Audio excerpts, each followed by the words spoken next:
Left side OMR, right side ECR. நடுவுல உங்க Stepstone Secret Plots. Beach Resort Plots, just 24 lakhs onwards. Call 96268 99268.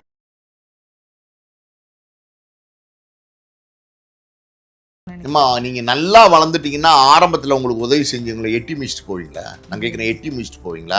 ஆரம்பத்துல உங்களை வச்சு படம் எடுத்த தயாரிப்பாளர்கள் எல்லாம் நீங்க தூக்கி எறிஞ்சிட்டு போவீங்களா?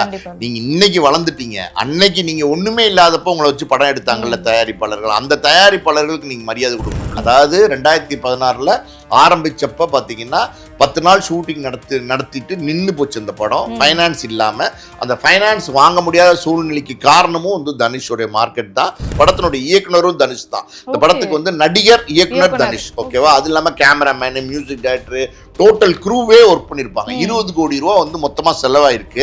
இந்த கரண்ட்ல இருக்கிற பிரசிடென்ட் யாருன்னா முரளி ராமசாமி தான். ஸோ ஒரு தயாரிப்பாளர் சங்க தலைவரா இருந்தே தனுஷ்கிட்ட வந்து தேதி வாங்க முடியும். தனுஷ்க்கு வந்து பார்த்தீங்கன்னா 20 கோடி ரூபா வந்து நீங்கள் வந்து நஷ்டஈடு கொடுக்கணும் அப்படின்னு சொல்லி சட்டப்படி வக்கீல் நோட்டீஸ் அனுப்பிச்சிருக்கிறாரு. இப்போ இனிமே வந்து இந்த வக்கீல் நோட்டீஸ்க்கு வந்து தனுஷ் வந்து பதில் சொல்ல மறுத்தால், இதுக்கு சரியாக முறையான பதில் கொடுக்கலைன்னா நிச்சயமாக இந்த வழக்கு வந்து நீதிமன்றத்துக்கு போயிடும். நீதிமன்றத்தில் இது வழக்காக நடக்கும். நீங்கள் வந்து இப்படி வந்து ஒரு கழுத்த இருக்கிற வேலையை பண்ணிட்டு போனீங்கன்னா, அந்த தயாரிப்பாளர் திருப்பி தேதி தரமாட்டேன் அப்படின்னு சொன்னீங்கன்னா நஷ்டஈடு கொடுத்துருங்க. அது மாதிரி நான் வந்து அதுக்கு பொறுப்பேற்றுக்கிறேன், நான் தான் நடித்தேன், நான் தான் இயக்கம் பண்ணேன், இப்போ வந்து அதெல்லாம் என்னால் நடிக்க முடியாது, 10 வருஷத்துக்கு முன்னாடி கொடுத்தது, நான் இப்போ நடிக்க விரும்பலை, ரைட், ஓகே. எத்தனையோ தயாரிப்பாளர்கள் என்னால் சொல்ல முடியுமா? இன்னைக்கெல்லாம் பார்த்தீங்கன்னா பெரிய படம் எடுத்த ஒரு தயாரிப்பாளர், சுந்தர் சி பிரசாந்தை வச்சு எடுத்த ஒரு தயாரிப்பாளர் ஹோட்டல்ல வந்து டேபிள் துடைக்கிறாரு, நம்புவீங்களா?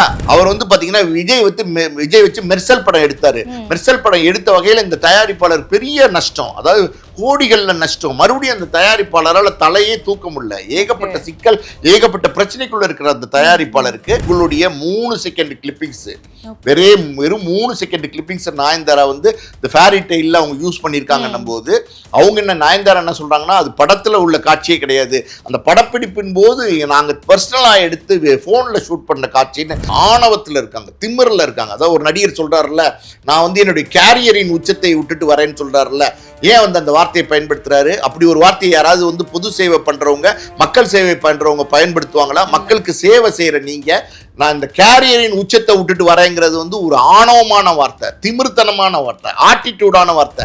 அப்புறம் எப்படி நீங்க அதை வெற்றி படம்னு சொல்லுவீங்க?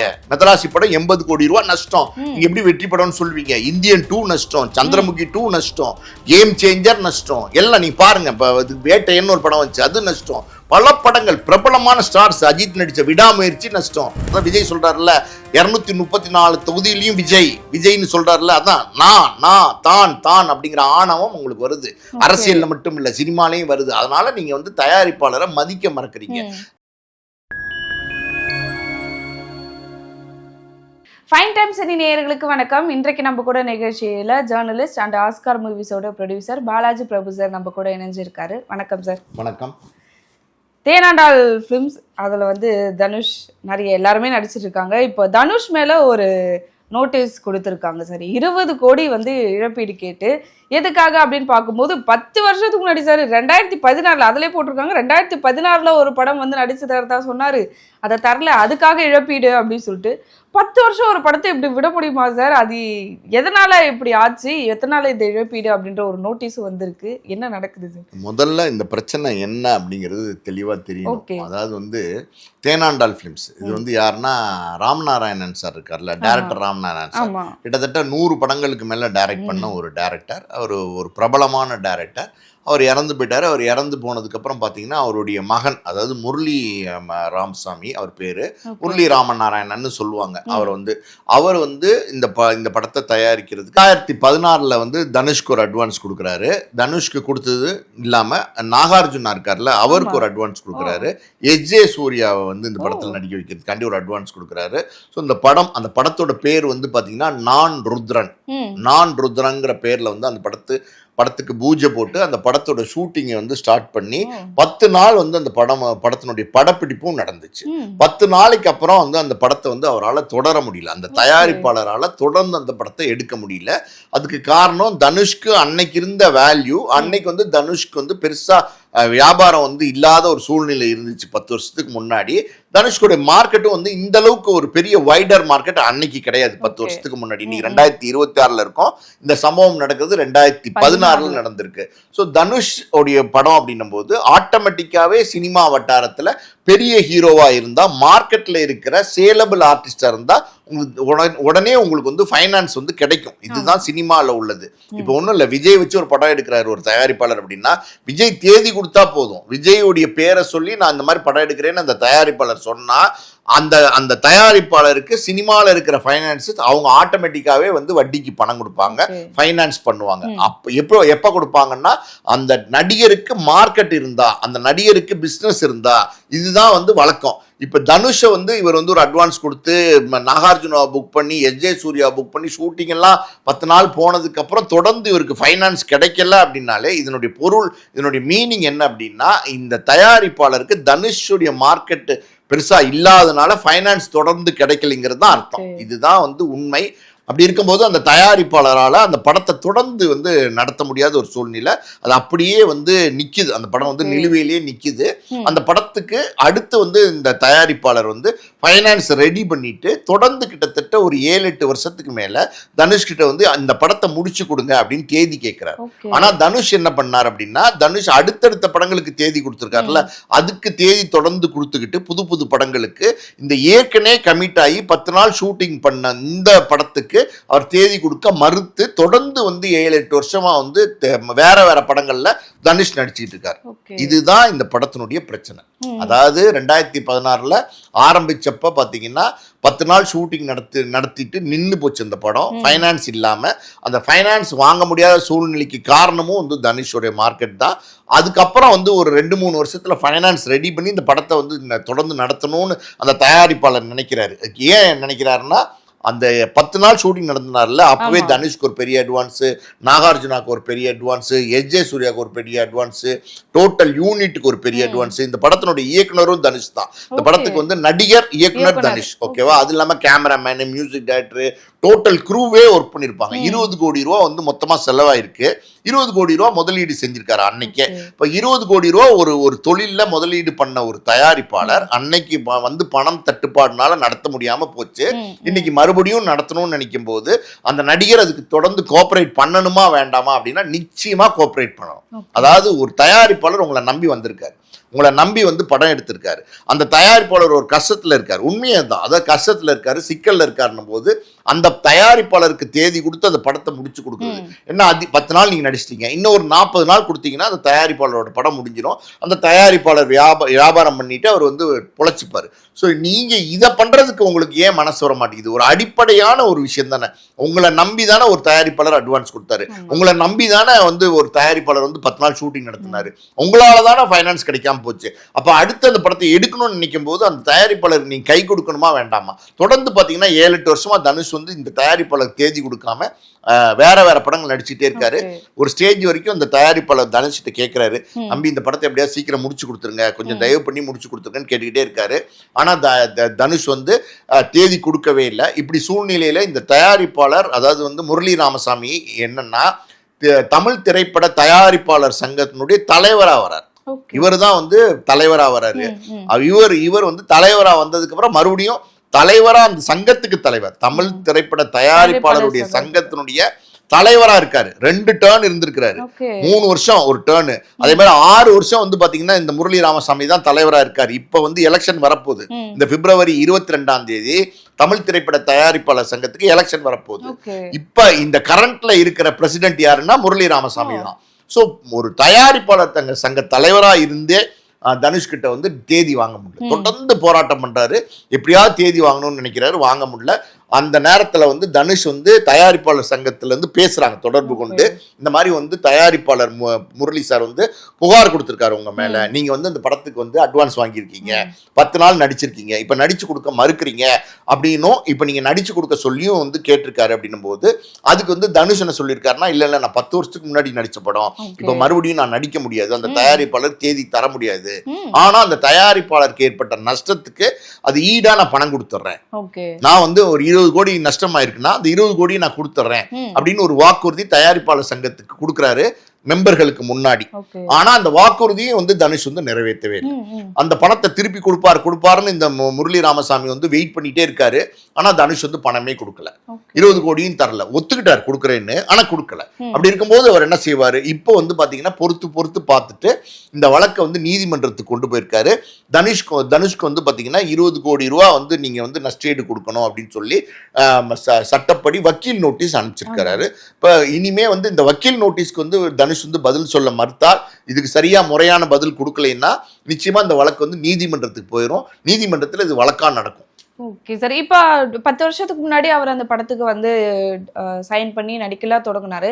அதுக்கப்புறமா அப்படின்னு பார்க்கும்போது தனுஷோட அந்த growthன்றது அப்படியே படிப்படியாக வந்து ஒரு இயக்குனராகி அதுக்கப்புறமா 2-3 படங்கள் எடுத்துட்டாரு அப்படின்னும் போது, பாலிவுட் வரைக்கும் போயிட்டாரு அப்படின்னும் போது, திரும்ப அந்த படத்துக்கு ஏன் போகணும் அப்படின்ற ஒரு கேள்வி அவருக்கு இருக்குதா, இல்லை அதனால வேண்டான்னு சொல்றாரா அப்படின்ற ஒரு கேள்வி இருக்குல்ல சார். ஒருவர் நல்லா வளர்ந்துட்டாரு, திரும்ப அந்த கதை வந்து ஒருவேளை சரியில்லாம இருக்கலாம், அதனால யோசிக்கிறாரு, எதனால வேண்டாம்னு நினைக்கிறேன். நீங்க நல்லா வளர்ந்துட்டீங்கன்னா ஆரம்பத்துல உங்களுக்கு உதவி செஞ்சவங்களை எட்டி மிச்சிட்டு போவீங்களா? நான் கேட்கிறேன், எட்டி மிச்சிட்டு போவீங்களா?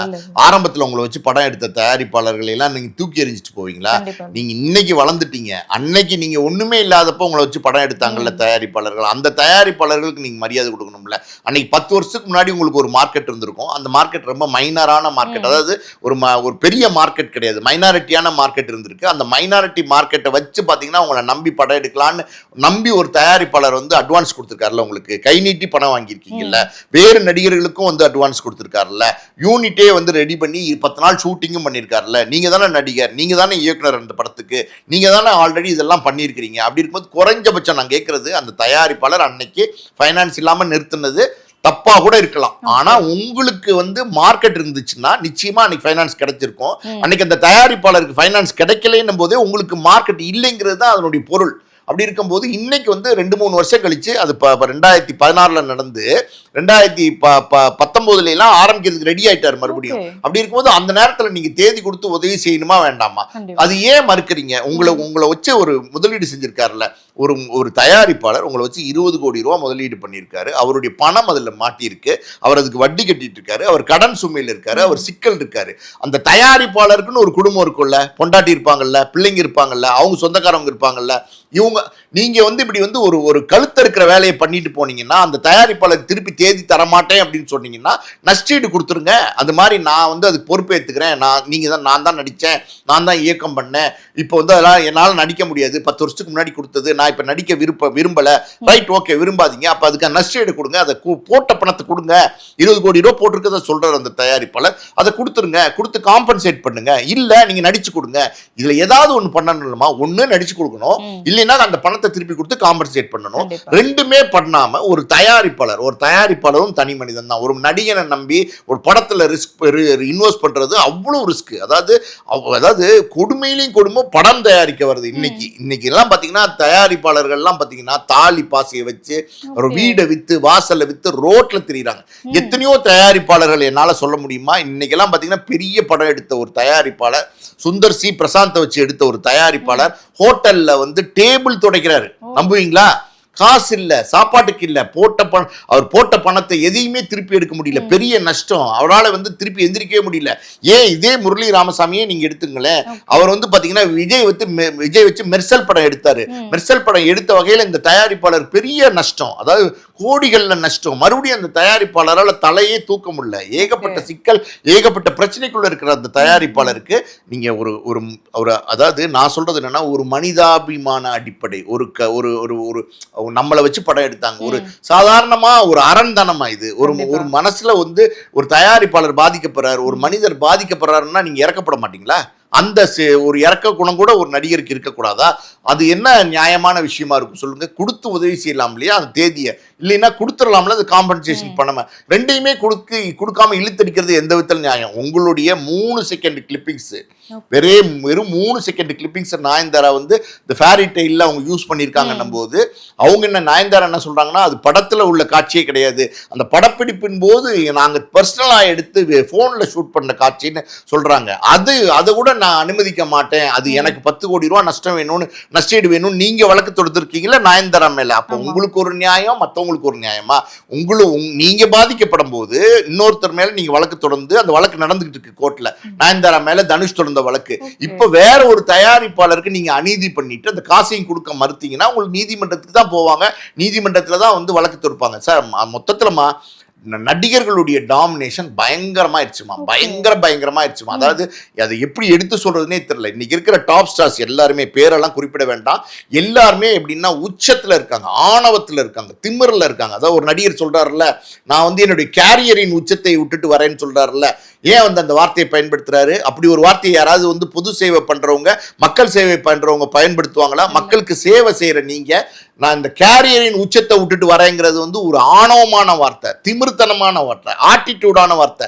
அதை பயன்படுத்துற அளவுக்கு நீங்க உங்க மென்டாலிட்டி எப்படி இருக்கு? அதாவது நான் அப்படிங்கிற ஒரு அழுத்தமான எண்ணங்கள் உங்களுக்கு வருது. அதாவது நடிகர்கள் இன்னைக்கு இருக்கிற பெரிய ஸ்டார்ஸ் 10 பேர் எடுத்துங்களேன், அந்த 10 பேரும் அவங்க மனசுல என்ன நினைக்கிறாங்கன்னா, நான் தேதி கொடுத்தாதான் அவன் தயாரிப்பாளர் நினைக்கிறாங்க. அங்கதான் இந்த பிரச்சனையே எழுது. நீங்க வந்து ஒரு தயாரிப்பாளர்கிட்ட சம்பளம் வாங்குறீங்க, நீங்க தேதி கொடுத்தா சம்பளம் தயாரிப்பாளர், நான் தேதி கொடுத்தாதான் அவரே தயாரிப்பாளர், அப்புறம் என்ன அவர் தயாரிப்பாளர் அப்படின்னு நீங்க நினைக்கிறீங்க. அது தப்பு.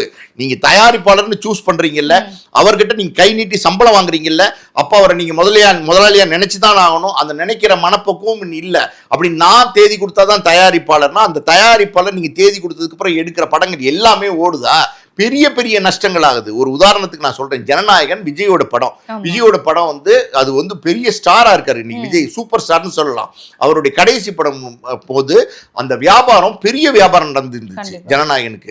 தமிழ்நாட்டு உரிமை மட்டுமே 107 கோடி ரூபாய் கொடுத்திருந்தாங்க. நெட்ஃபிளிக்ஸ்ல 120 கோடி ரூபாய் கொடுத்திருந்தாங்க. ஓவர்சீஸ் ரைட்ஸ் அது ஒரு பல கோடி ரூபாய் கொடுத்திருந்தாங்க. அந்த மற்ற மாநிலங்கள் உரிமையை பல கோடி கொடுத்திருந்தாங்க. அந்த தயாரிப்பாளருக்கு டேபிள் வந்து ப்ராஃபிட் 150 கோடி ரூபாய். ஆனா இன்னைக்கு பாருங்க நிலவரம் பாருங்க, அந்த படத்தை ரிலீஸ் பண்ண முடியாம, சொன்னபடி ஜனவரி 9 வராம, அப்படியே எல்லாம் உல்டா. இன்னைக்கும் பாத்தீங்கன்னா ரிவைசிங் கமிட்டிக்கு படம் போயிருக்கு, அனுப்பிச்சிருக்காங்க, இன்னும் படம் பார்க்கல. இது எப்ப பார்ப்பாங்க, இன்னும் எப்ப பார்ப்பாங்கன்னே தெரியாது. எலெக்ஷனுக்கு முன்னாடி வரலைன்னா எலெக்ஷனுக்கு அப்புறம் தான் வர முடியும். எலெக்ஷனுக்கு அப்புறம் வந்தா 6 மாசம் ஆகும். 6 மாசம் கழிச்சு வரும்போது அந்த தயாரிப்பாளர் வந்து எப்படி அதை வட்டி கட்டுவாரு, எப்படி அந்த நஷ்டத்தை வந்து ஈடு கட்டுவாரு? இப்ப என்ன தெரியுமா நிலவரம், ஜனநாயகனுடைய நிலவரம், அந்த டிஸ்ட்ரிபியூட்டர்லாம் என்ன தெரியுமா சொல்றாங்க, சார் ஒரு 40% கம்மியா கொடுங்க. எப்படி 100 ரூபாய்க்கு வந்து முதல்ல வந்து வாங்கினவங்க இன்னைக்கு வந்து 60 ரூபாய்க்கு கொடுங்கன்னு கேட்கறாங்க. இன்னும் படம் ரிலீஸ் ஆகலைன்னா 40 ரூபாய்க்கு கொடுங்கன்னு கேட்பாங்க. அப்ப இந்த 40 ரூபாய்க்கு இந்த தயாரிப்பாளர் கொடுத்தாதான் அந்த படத்தை அந்த டிஸ்ட்ரிபியூட்டர் வாங்குவாங்க. நெட்ஃபிளிக்ஸ் நிறுவனம் ஓடிடிக்கு 120 கோடி ரூபாய்க்கு கொடுத்துருக்காங்க. இப்ப அவங்க என்ன சொல்றாங்க, 60 ரூபாய்க்கு கொடுங்கன்னு கேட்கறாங்க, பாதிக்கு பாதி. ஸோ இதெல்லாம் வெளிநாட்டில் வாங்கினவங்க, வெளி மாநிலத்தில் வாங்கினவங்க எல்லாருமே இப்படி வந்து ஸ்ட்ரைக் பண்ண ஆரம்பிச்சிட்டாங்க இப்போ. ஸோ இப்போ நான் சொல்றது ஒரு உதாரணம், ஒரு விஜய் வச்சு எடுக்கிற படம், விஜய்ங்கிறவர் தமிழ் சினிமாவில் டாப் ஸ்டாரா இருக்காரு, அவரை வச்சு எடுக்கிற படம் 150 கோடி ரூபா அந்த தயாரிப்பாளருக்கு டேபிள் ப்ராஃபிட். அது எப்ப நடந்திருக்கும், ஜனவரி 9ஆம் தேதி குறித்த நேரத்தில் ரிலீஸ் ஆயிருந்தா நடந்திருக்கும். அது நடக்கலை என்னும் போது எல்லாமே வந்து தலைகீழா மாறினதுக்கு அப்புறம் அப்படியே பாருங்க, கிட்டத்தட்ட ஒரு 60% நஷ்டத்துல இப்ப இந்த படத்தை நீங்க ரிலீஸ் பண்ணணும். எப்படி இருக்கும்? அப்ப அந்த ரிஸ்கை யார் எடுக்கிறா? தயாரிப்பாளர் எடுக்கிறாரு, விஜய் எடுக்கிறாரு. அப்ப நீங்க ஒரு தயாரிப்பாளர் நம்பி தேதி கொடுத்தா கூட அந்த தயாரிப்பாளர் தான் அந்த நஷ்ட லாபம் போய் சேருதுன்னும் போது பெரிய நஷ்டம் ஏற்படுது. இன்னைக்கு தயாரிப்பாளர்கள் எல்லாருமே நஷ்டத்துல தான் இருக்காங்க. பெரிய பெரிய ஸ்டார்ஸை வச்சு எடுக்கிற எல்லா படங்களையும் நஷ்டம் தான், எல்லா படங்களும் நஷ்டம் தான். வெளிப்படையாவே சொல்றேன், நான் ஒரு தயாரிப்பாளர், ரஜினி படம், கமல் படம், விஜய் படம், அஜித் படம், சூர்யா படம், சிவகார்த்தியன் படம், எல்லாமே சிவகார்த்தியனுடைய மெதராசி படம் வந்துச்சுல, அந்த தயாரிப்பாளருக்கு 80 கோடி ரூபாய் நஷ்டம். அப்புறம் எப்படி நீங்க அதை வெற்றி படம்னு சொல்லுவீங்க? மெதராசி படம் 80 கோடி ரூபாய் நஷ்டம், நீங்க எப்படி வெற்றி படம்னு சொல்லுவீங்க? இந்தியன் 2 நஷ்டம், சந்திரமுகி 2 நஷ்டம், கேம் சேஞ்சர் நஷ்டம், எல்லாம் நீங்க பாருங்க. வேட்டையன்னு ஒரு படம் வந்துச்சு, அது நஷ்டம். பல படங்கள், பிரபலமான ஸ்டார்ஸ், அஜித் நடிச்ச விடாமுயற்சி நஷ்டம். இதெல்லாம் பெரிய பெரிய ஸ்டார்ஸ் நடிச்ச படங்கள். இதை தயாரிக்கிறதுக்கு உங்களுக்கு ஒரு தயாரிப்பாளர் வேணும்ல. ஏன் நீங்களே தயாரிங்க, அந்த தேதியை நீங்க யாருக்குமே கொடுக்காதீங்க. இனிமே நாங்களே தயாரிப்பாளர், எங்களுக்கு மார்க்கெட் அப்படி இருக்கு, எங்களுக்கு நாங்க உச்சத்துல இருக்கோம், நாங்க டாப்ல இருக்கோம் அப்படின்னா நீங்களே படத்தை தயாரிங்க. நீங்க தயாரிச்சு நீங்க அந்த நஷ்டம் ஏற்படும் போது பாதாளத்துல நீங்க போய் உழுகும் போது உங்களுக்கு தெரியும் வலி எவ்வளவு வலி உழுகுது நம்ம மேல. அப்படி முதுகு தண்டு எப்படி உடைஞ்சு போச்சுன்னு உங்களுக்கு தெரியும். அடுத்து எந்திரிக்க முடியாது உங்களால. நீங்க ஏமா கங்குவால இருந்து எல்லா படமும் நஷ்டமா? வாபாதியாரன்னு ஒரு படம் வந்துச்சு, வந்ததும் தெரியல போனதும் தெரியல. நான் சொல்றதெல்லாம் உண்மையா பொய்யா? அப்படி இருக்கும்போது ஒரு தயாரிப்பாளர் தான் படம் எடுக்கிறாரு, அந்த தயாரிப்பாளர் தான் ஒரு நடிகர் மார்க்கெட்ல இருந்தா கூட, நீங்க மார்க்கெட்ல இருக்கீங்க, ஒரு தயாரிப்பாளர் நான் தான் தேர்ந்தெடுத்து இப்போ தேதி கொடுக்குறேன் அப்படின்னா கூட அந்த ரிஸ்கை தயாரிப்பாளர் தான் எடுக்கிறாருன்னும் போது அந்த தயாரிப்பாளர்கிட்ட சம்பளம் வாங்குறீங்க, மரியாதை கொடுங்க அந்த தயாரிப்பாளருக்கு. ஏன் மரியாதை கொடுக்க மறுக்கிறீங்க? அதெல்லாம் யோசிக்கிறாங்க சார். ரிஸ்க் எடுக்க நீங்க யோசிக்கிறீங்க. உங்களுக்கு வந்து எப்படின்னா ரிஸ்க் வேண்டாம், ரஸ்க் மட்டும் வேணும்னு நினைக்கிறீங்க. சாப்பிடுங்க, பால்ல ரஸ்க் தொட்டு சாப்பிடுங்க. தயாரிப்பாளர் எல்லாமே ஒண்ணும் இல்லாம போயிடுவாங்க. இனிமே இன்னும் கொஞ்ச நாள்ல தயாரிப்பாளரே இருக்க மாட்டாங்க. நீங்க பாருங்க, நடிகர்கள் வாங்குற சம்பளம், நடிகர் பண்ற அட்டகாசம், நடிகர் பண்ற திமிர்த்தனம், ஆட்டிடியூடு எல்லாம் கேரவன் வேணும், அந்த கேரவன் வேணும், டபுள் கேரவன் வேணும், ஃபுட் இது வேணும், அது வேணும், இது வேணும், இந்த காஸ்டியூம் வேணும், எல்லாம். இனிமே தயாரிப்பாளர்கள் சினிமால இருக்க போறது இல்லம்மா. இப்பவே வந்து இண்டிவிஜுவல் தயாரிப்பாளர்கள் சினிமால இல்லை, தனி தயாரிப்பாளர்கள் சினிமா இல்லை. 1-2 பேர் தான் இருக்காங்க. ஒரு தானு மட்டும்தான் இருக்காரு, ஒரு ஆர்பி சௌத்ரி மட்டும்தான் இருக்காரு. தானு தான் தமிழ் படங்கள் எடுக்கிறாரு, ஆர்பி சௌத்ரி தமிழ் படங்கள் எடுக்கிறது இல்ல. சன் பிக்சர்ஸும் ஏஜிஸும் தான் இருக்காங்க, வேற தயாரிப்பாளர்கள் இல்லை. புதுசா நீங்க உள்ள கூட்டு வரீங்க. மைத்ரி மூவி கூட்டு வந்து குட் பேட் அக்லின்னு ஒரு படம் எடுத்தீங்க. எவ்வளவு தெரியுமா நஷ்டம்? 120 கோடி ரூபாய் நஷ்டம் அந்த தயாரிப்பு நிறுவனத்துக்கு. மைத்ரி மூவி மேக்கர்ஸ் மறுபடியும் வந்து படம் எடுப்பாங்கன்னு நினைக்கிறீங்களா? இப்ப கேவிஎன் ஒரு ப்ரொடக்ஷன் உள்ள கூட்டு வந்து இந்த ஜனநாயகன் படத்தை எடுக்க வச்சிங்க. அந்த படத்துல 400 கோடி ரூபாய் முதலீடு பண்ணிட்டு அந்த தயாரிப்பாளருக்கு 200 கோடி ரூபாய் தான் திரும்பி வரும்னா மறுபடியும் அந்த தயாரிப்பாளர் வந்து படம் எடுப்பார்னு நினைக்கிறீங்களா? இப்படி வெளி மாநிலத்துல இருந்து வந்தாங்க. தில்ராஜ்னு ஒரு தயாரிப்பாளர் வந்தாரு, வாரிசுன்னு ஒரு படத்தை எடுத்து காலி பண்ணீங்க, கேம் சேச்சர்னு ஒரு படத்தை எடுத்து காலி பண்ணீங்க. எல்லாருமே நீங்க காலி பண்ணி அனுப்புறீங்க. லைகா ப்ரொடக்ஷன்ஸ் 2000 கோடி ரூபாய் முதலீடு பண்றதுக்காண்டி தமிழ் சினிமாவை நம்பி வந்தாங்க. லைகா ப்ரொடக்ஷன்ஸ் காலி பண்ணி ஓட விட்டுட்டீங்க. இன்னும் யார் இருக்காங்கம்மா தயாரிப்பாளர்? நீங்க வந்து நடிகர் அந்த வர்க்கமே வந்து ரொம்ப ஆட்டிடியூடான வர்க்கமா மாறிடுச்சுமா. ரொம்ப வந்து இன்னைக்கு சொபிஸ்டிகேட்டட் லைஃப். இன்னைக்கு சினிமால யார் ரொம்ப சந்தோஷமா இருக்காங்கன்னா நடிகர்கள் தான் சந்தோஷமா இருக்காங்க. யார் ரொம்ப துக்கத்துல இருக்காங்க, யார் வந்து நரகத்துல இருக்காங்க, வேதனையில் இருக்காங்கன்னா தயாரிப்பாளர்கள் தான் வேதனையில் இருக்காங்க. அதனால தனுஷை வச்சு இவர் வந்து கமிட் பண்ணாரு. அந்த படத்துக்கு தேதி வந்து கொடுக்கணுங்கிறது தான் நியாயம். கொடுக்க முடியாட்டா அந்த நஷ்டத்தையாவது காம்பன்சேட் பண்ணணும். இது எதுவுமே பண்ண மாட்டேன்னு சொல்றது வந்து ஏற்புடைய செயலே கிடையாது. Okay sir. ஸோ நிறைய விஷயங்கள் பேசணும். நிறைய சினிமாவில் நிறைய மாறி இருக்கு சார். இது எப்போ வந்து தயாரிப்பாளர்கள் முன்னாடிலாம் வந்து பார்த்தீங்கன்னா தயாரிப்பாளர்கள் தான் சினிமாலே பெரிய ஆட்களாக பார்க்கப்படுவாங்க.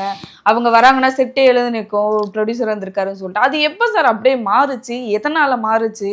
யார் காரணம் அப்படின்ற கேள்வி இருக்கு சார். அது எப்படி பார்க்க? அதுதான் இது எப்ப மாறுச்சு அப்படின்னா, இந்த தியேட்டர் கலெக்ஷன்லாம் வந்து பப்ளிக்கா கொண்டு வந்தாங்கல்ல. அதாவது first day collection world wide வந்து 150 கோடி இந்த விஜய்க்கு, ரஜினிக்கு 152 கோடி, இப்படி எல்லாம் கொண்டு வந்தாங்கல்ல. ரஜினிக்கு இந்த கலெக்ஷனு, சூர்யாக்கு இந்த கலெக்ஷனு, சிவகார்த்திகேயன் இந்த கலெக்ஷன், தியேட்டர் கலெக்ஷன் வந்து பப்ளிக்கா கொண்டு வந்தாங்கல்ல. அப்பதான் அந்த பிரச்சனை வர ஆரம்பிச்சு. நான் என்ன கேட்கிறேன், ஒரு தயாரிப்பாளர் அந்த படத்துல முதலீடு செய்யறாரு, ஒரு நடிகர் அந்த படத்துல சம்பளம் வாங்கிட்டு நடிக்கிறாரு. இந்த தயாரிப்பாளர் அந்த படத்தை முடிச்சதுக்கு அப்புறம் அந்த நடிகர் சம்பளம் வாங்கிட்டு அவர் வேலையை முடிச்சுட்டு போயிட்டாரு. அவருக்கும் இந்த தயாரிப்பாளருக்கும், இந்த தயாரிப்பாளருக்கு வர லாப நஷ்டத்துக்கும் இந்த நடிகருக்கும் எந்த தொடர்புமே கிடையாது.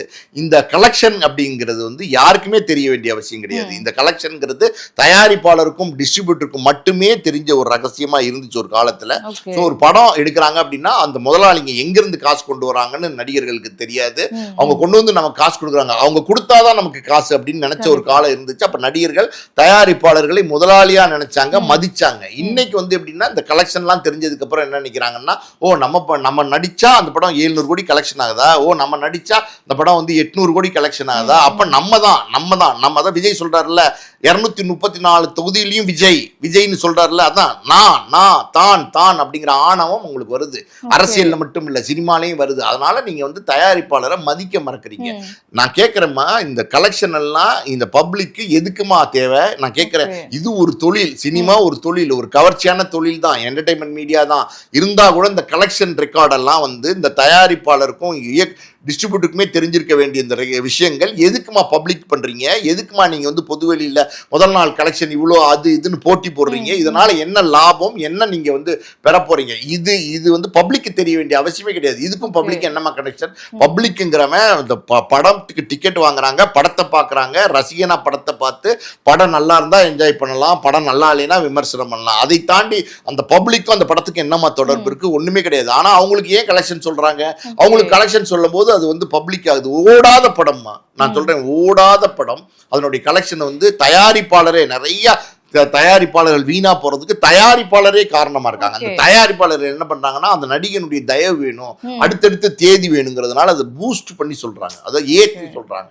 இவ்வளவு கலெக்ஷன் ஆயிடுச்சு, 4 நாள் இப்படி ஆயிடுச்சு, அப்படி ஆயிடுச்சுன்னு சொல்லி வீடு தேடி அந்த தயாரிப்பாளர் அந்த நடிகரை போய் சந்திச்சு பொன்னாடை போத்துறது, மாலை போடுறது, சக்சஸ் மீட் நடத்துறது, இது எல்லாமே ஃபால்ஸ். அதாவது ஒரு ஓடாத படத்துக்கு எதுக்கு சக்சஸ் மீட், ஒரு ஓடாத படத்தினுடைய நடிகனுக்கு எதுக்கு மாலையும் மரியாதையும்? அப்ப நீங்க வந்து ஒரு பல தயாரிப்பாளர்கள் இங்க வந்து பாத்தீங்கன்னா அவங்களுடைய சுயநலத்துக்காண்டி அவங்களுடைய சுய லாபத்துக்காண்டி இதெல்லாம் பண்றாங்க. இதெல்லாம் பண்ணும்போது நடிகன் என்ன நினைக்கிறான், ஓ இந்த படம் வந்து ஓடலைன்னு சொன்னாங்க, ஓடாத படமே இந்த தயாரிப்பாளர் வந்து மாலை போட்டு சால்வை போட்டு நமக்கு மரியாதை பண்றாரு அப்படின்னா, சக்சஸ் மீட்டர் வைக்கிறாரு அப்படின்னா, அப்ப இதுலயே அவருக்கு பெரிய லாபம் கிடைச்சிருக்கும் போலியே அப்படிங்கிற எண்ணம் அவங்களுக்கு வருமா வராதா? அதுதான் காரணம். இன்னைக்கு வந்து நாம கொடுக்கலைன்னா ஒரு தயாரிப்பாளர் இல்லை அப்படிங்கிற மனநிலை நடிகர்களுக்கு வந்ததுக்கு இதெல்லாம் தான் காரணம். இப்ப நடிகர்கள் என்ன நினைக்கிறாங்கன்னா, நம்ம தான் எல்லாம் அப்படின்னு நினைக்கிறாங்க. நம்ம தான் எல்லாம்னு ஒரு டிபார்ட்மெண்ட் நினைக்க ஆரம்பிச்சிருச்சுன்னா அது அந்த தொழிலுக்கே அழிவு. கண்டிப்பா சார். ஸோ நிறைய விஷயங்கள் பேசணும், நிறைய சினிமாவில் என்ன நடந்துட்டு இருக்கு, அந்த உலகத்துல என்ன மாதிரியான விஷயங்கள் வந்து இப்போ நடந்துட்டு இருக்குன்ற நிறைய விஷயங்கள் எங்களுக்காக பகிர்ந்துக்கிட்டீங்க. மிக்க நன்றி சார். நன்றி.